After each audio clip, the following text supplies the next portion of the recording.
Olá pessoal, daqui é o Eduardo dos Soares. Mais um dia no nosso canal Anatomia dos Estados. Bem pessoal, vou mandar mais um vídeo, ok?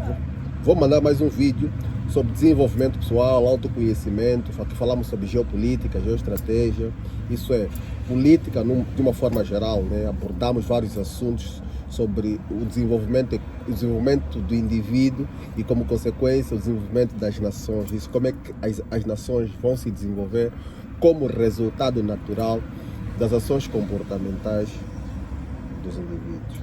Bem, hoje vou falar um pouco sobre uma temática que aconteceu na última semana, nessa última semana que a gente terminou agora, né?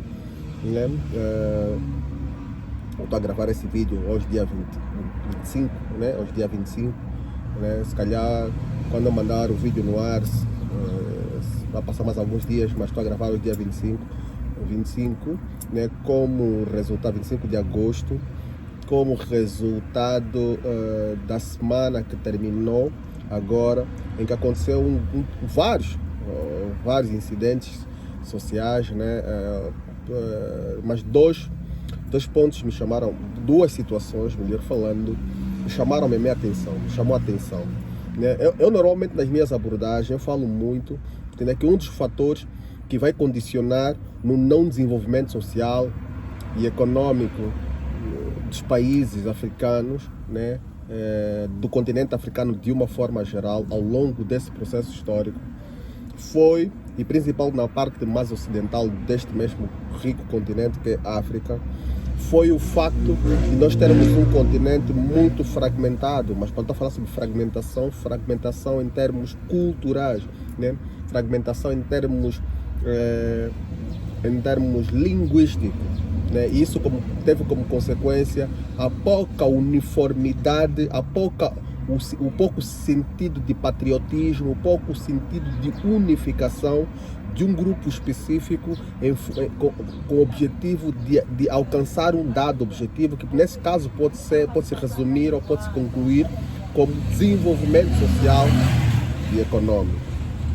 Infelizmente, e esse é um dos fatores que eu vou defender sempre, que essa fragmentação, essa não unificação, esse espaço territorial com múltiplas, né, línguas, né? Estamos a falar mais de 2.000 línguas e 8.000 subgrupos que falam línguas diametralmente opostas, né, que não se entendem.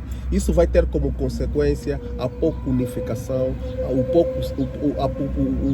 um forte sentido de estranheza quando olhamos para o outro, porque a gente procura saber. Nós temos aí o estereótipo, quando olhamos para o outro que fala uma língua diferente da minha, que tem uma cultura diferente da minha.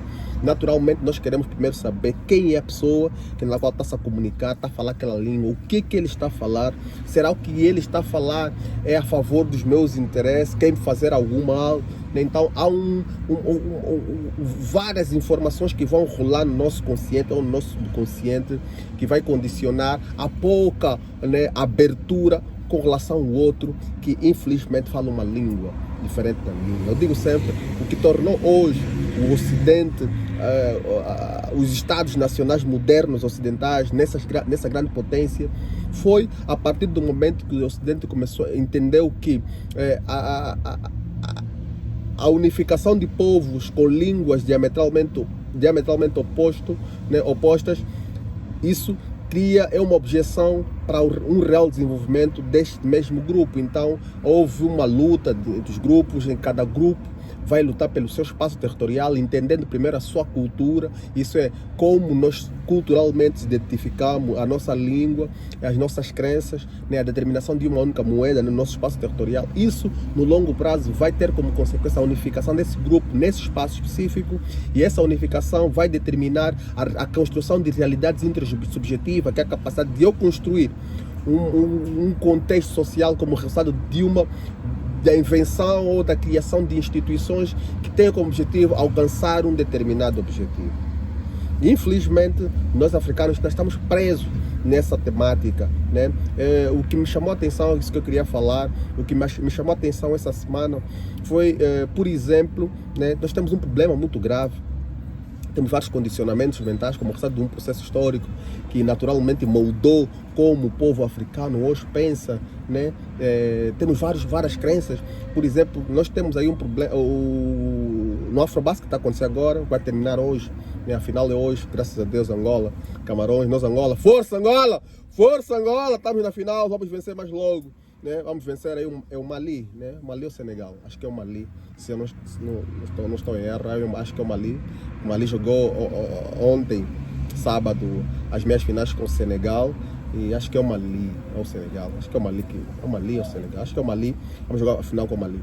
Então, no jogo entre a seleção angolana e a seleção de Cabo Verde, num dia de pouca inspiração por parte do nosso atleta Bruno Fernandes, infelizmente isso acontece com qualquer tipo de jogador, aqueles dias na qual o atleta não está muito bem, né? Não está muito bem e infelizmente ele não esteve muito bem naquele jogo, mas tivemos aí o nosso grande Shield Dundão, um forte abraço, Shield, o sobrinho do meu amigo Seides Papelai Seides Montano, então parabéns família. E então, depois desse jogo, desse mau jogo em termos ofensivos, né, mas ele teve um papel muito importante que é o papel defensivo. Às vezes as pessoas só conseguem analisar no foro ataque. Não se esqueça de um papel importante que quem vence os jogos, né, também é a defesa. Eu não permiti com que o meu adversário marque tantos pontos, né, mas em termos ofensivos ele não teve muito bem. Acho que se não estou em erro, ele só marcou 4 pontos nesse mesmo jogo.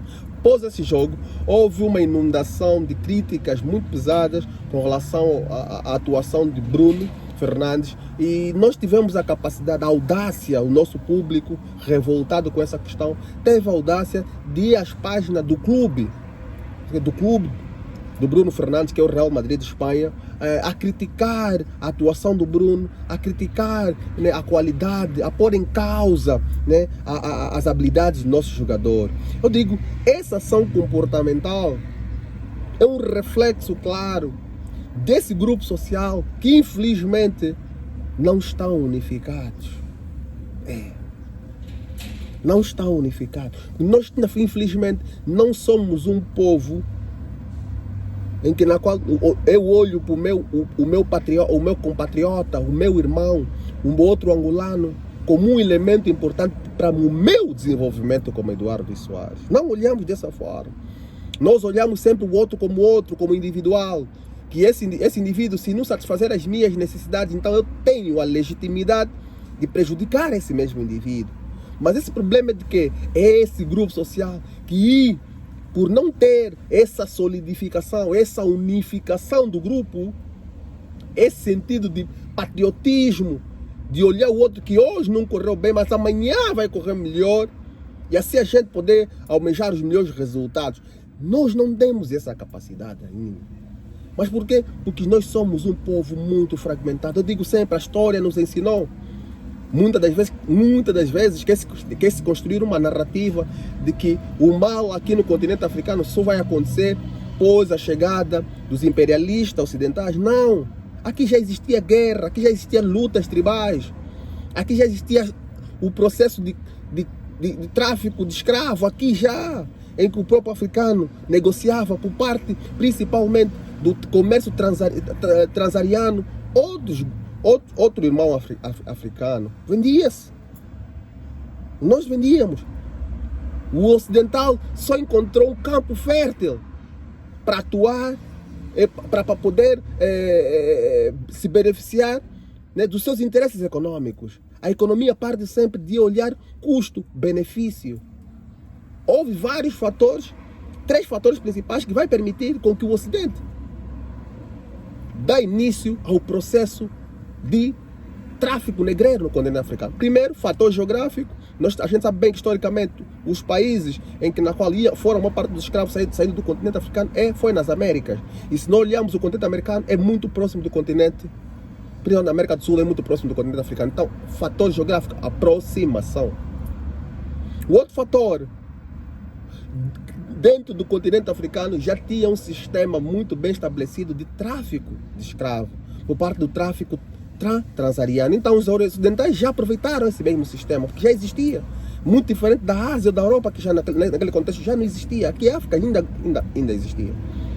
Um outro terceiro fator foi a capacidade dos nós africanos hoje termos uma forte imunidade como resultado do processo de seleção natural, a adaptação às doenças tropicais, na qual a parte do sul, da América do Sul, tem quase as mesmas doenças que aqui, como a Zika vírus, a dengue, que nós aqui falamos paludismo, a malária, né? Temos aí a febre amarela, são doenças que vão se caracterizar muito, a chikungunya, em terras tropicais. Então são esses vários fatores que condicionou esse processo de tráfico de escravo aqui no continente, com uma conivência clara sobre os líderes, principalmente os líderes dos reinos africanos. Então não podemos pensar, nós temos que primeiro nos perguntar quais são os fatores intrínsecos que vai determinar ou que determinou a colonização do continente africano. E estudando esses fatores, vamos hoje lutar e buscar ter outras ações comportamentais para mudarmos esse mesmo contexto.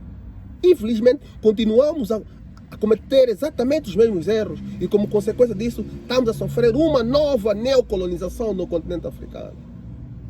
Estamos a sofrer uma nova neocolonização. Então, entender primeiro os nossos fatores intrínsecos que condicionam a nossa forma de pensar, como consequência disso, os nossos resultados sociais, é o primeiro, ou é a condição sine qua non para realmente mudarmos o nosso contexto social. Só dessa forma vamos mudar o nosso contexto social. Bom dia. Nosso contexto social.